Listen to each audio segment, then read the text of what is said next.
Welcome to our channel. Shivaragendra Vishnu Siddhanti Guruji అయితే మన ముందున్నారు. కొన్ని క్వశ్చన్స్ ఉన్నాయి, అడిగైతే తెలుసుకుందాం. నమస్తే గురుజీ. నమస్కారం అండి.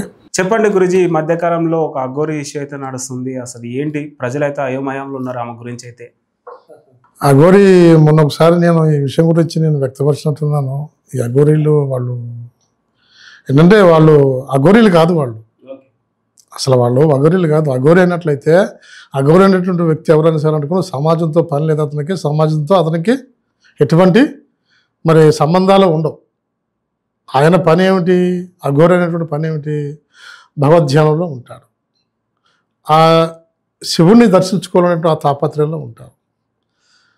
రెండు ప్రత్యక్షంగా శివుణ్ణి చూడాలని, ప్రత్యక్షంగా శివుణ్ణి ఆరాధించాలని ఇటువంటి పద్ధతి ప్రకారం వాళ్ళు ముందుకు వెళుతూ ఉంటారు.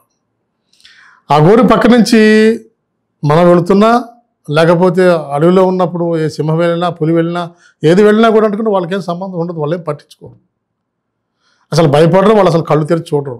వాళ్ళు కనీసం లేదంటే భోజనం చేయరు, మళ్ళీ లేకపోతే కాఫీలు టీలు ఇట్లాంటివి తాగరు, అరటిపళ్ళు పళ్ళు పొలాలు తినరు.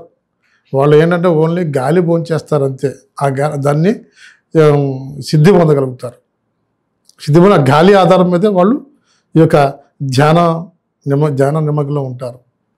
అటువంటి అఘోరీల్ని పట్టుకుని వీళ్ళెవరో వచ్చి జుట్లు వేలాడేసేసుకొని 4 మాలలో మెళ్ళ వేసేసుకుని మరి బట్టలు లేకుండా అనుకుని ఆ ఊరూరో తిరుగుతూ ఏదో సోలం చేతితో పట్టుకొని పొరియలు తగిలించుకుని ఇంకా ఆవిడలాగా మరి ఏదో మన మామూలుగా అనుకున్నాం సినిమాలో చేసినట్టు ట్రిక్కులు చేసినట్టు చేస్తూ తిరుగుతూ ఉంటే అది అఘోరి అని చెప్పేసి ఆవిడని ఎలాగంటారు? అఘోరిని ఎందుకంటారు? ఎవరు ఈ మధ్య ఎవరినో పెళ్లి చేసుకున్నాడని, ఒక అమ్మాయిని పెళ్లి చేసుకున్నారని, ఆ అమ్మాయితోటి సహజీవనం చేస్తున్నాడని, ఏదో మళ్ళీ అరెస్ట్ అయితే అన్నారని ఇట్లాంటి రూమర్స్ వస్తున్నాయి. అసలు నిజంగా అనుకున్నా వాళ్ళు అఘోరీలే కాదు, రూమర్స్ కాదు, నిజం స్వామీజీ జరిగేటి. అదే నేను కూడా అనుకున్నాను. ఈ షెల్లో చూడటమే కానీ అసలు వాస్తవానికి అయితే వాళ్ళు మనకు పరిచయం లేదు. కాకపోతే ఏంటంటే వాళ్ళు చెప్పినటువంటి విషయాల్లో ఏ విషయం కూడా నిజం కాదు. ఈ అఘోరీలు ఒకటే, ఈ ఈ మధ్యలో వేణుస్వామి ఆయన ఉన్నారు. ఇండస్ట్రీ గురించి మన ఈ మధ్య ఏదో చెప్తున్నాడు అతను. అది అసలు తెలిసే చెప్తారో తెలియక చెప్తారో అర్థం కాదు. మరి వాళ్ళు విషయాలు ఎంతవరకు ఉండాలో అంతవరకే ఉండాలి. మనం పరిధి దాటి వెళ్ళటం అది మంచి పద్ధతి కాదు. రేపు పొద్దున సమాజంలో ఏదైనా ఇప్పుడు ఇది జరుగుతుందో మనం చెప్పామనుకోండి, అది జరగలేదనుకోండి, అది ఎవరికి చెడ్డ పేరు? మనకే చెడ్డ పేరు కదా. అట్లాంటప్పుడు ఆ విషయాలు మనం ఎందుకు చెప్పాలి? ఆ మధ్య ఏదో ప్రభాస్ గారు అలాగే బాగోలేదు, అయిపోయింది, ప్రభాస్ గారి పని అయిపోయిందని చెప్పి వేణుస్వామి గారు అన్నారు. ఏమైంది చివరికి?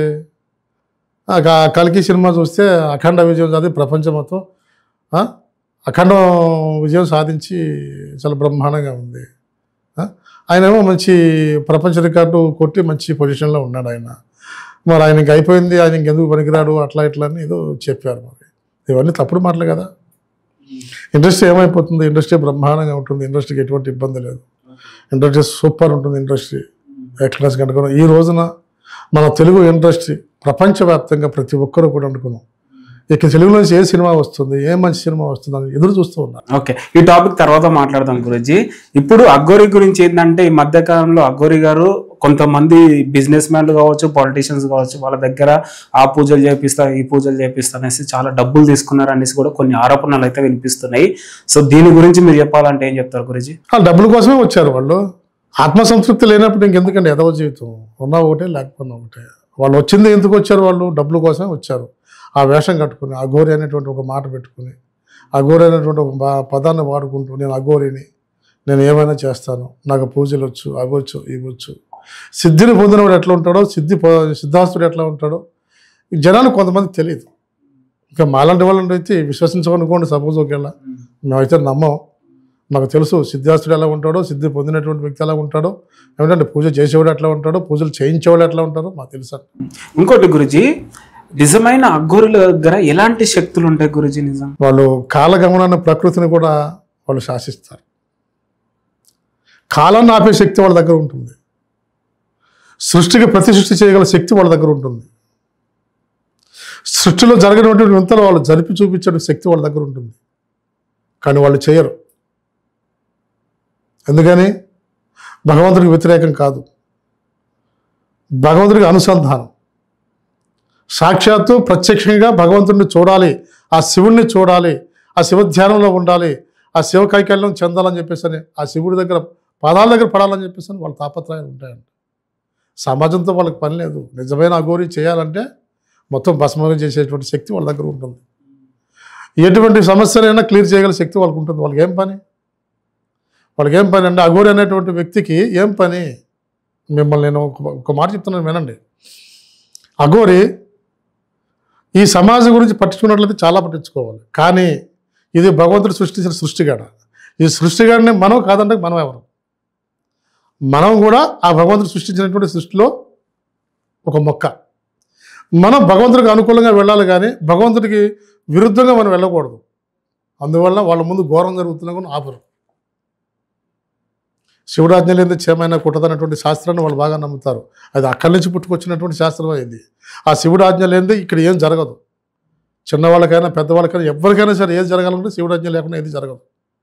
అందువల్ల ఏంటంటే ఆ యొక్క శివతత్వాన్ని వదిలిపెట్టి ప్రజలను కాపాడదామని కానీ, ప్రజలను తీసి పక్కన పెడదామని కానీ ఇట్లా రారండి. ఒక్క నిమిషం.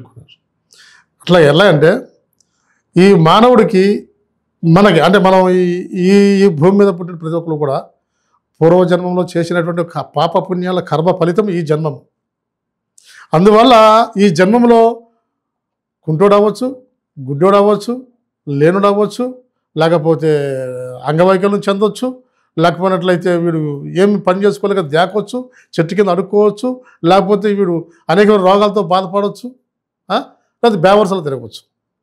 ఇవన్నీ కూడా వాళ్ళ జన్మతః వచ్చినటువంటి విధానాలే కానీ అది వీడు చేసుకోండి. ఎందుకంటే వీళ్ళు చేసేటువంటి పని పట్ల ఏవైతే ఉన్నాయో ఆ పని పట్ల నిమగ్నం అయ్యి ఆ పని పట్ల వాళ్ళు జాగ్రత్తగా చేసుకుని వెళితే కనుక వాళ్ళ బ్రతుకు చల్లగా ఉంటుంది. అంతేగాని భగవంతుడు పెట్టాడు, ఈ అఘోరి వచ్చాడు, ఈ పాపం తీసేస్తాను, ఈ అని తీసి పక్కన పెట్టేస్తాను, మీకు ఈ పూజలు చేస్తాను, ఈ పూజలు చేస్తే మీరు అంతా కూడా బాగుపడిపోతారు, ఇట్లాంటి విషయాలన్నీ కూడా అనుకున్నాం. అది విషయం. అందువల్ల ఈ అఘోరీలు వాళ్ళ యొక్క స్వలాభాల కోసం, వాళ్ళ యొక్క బ్రతకటం కోసం ఈ 10 మందిలో కూడా అనుకున్నాం. పలానా అఘోరి దగ్గరికి వెళ్తే మంచి జరుగుతుంది, అది జరుగుతుంది, ఇది జరుగుతుంది చెప్పుకొని వాళ్ళంతా కూడా అనుకున్నాం. అసలు వీళ్ళకి వాళ్ళ స్వలాభం కోసమే, అంతే. వీళ్ళ స్వలాభం కోసం, వాళ్ళ బ్రతకటం కోసం జనంలో మేము అఘోరి అనేటువంటి యొక్క విడుదల పొంది అందరి దగ్గర దండాలు పెట్టించుకొని, అందరి దగ్గర మరి శిరస్సు వచ్చి కాళ్ళు మొక్కించుకొని ఈ రకంగా ముందుకు వెళ్ళాలి అని సమాజంలో వీళ్ళు వేసేటువంటి వేషాలు అంతగా మంచిది కాదు. వీళ్ళు అంత ఇది అని వ్యక్తులేం కాదండి. వీళ్ళు అసలు వేస్ట్. వాళ్ళు నమ్మిన జనం కూడా అనుకుని బాడైపోతారు. వాళ్ళు బాగుపడరు, ఉన్నవాళ్ళు బాగుపెట్టరు. అందువల్ల నేను అఘోరీలు అనేటువంటి మాట చాలా తప్పుడు మాట.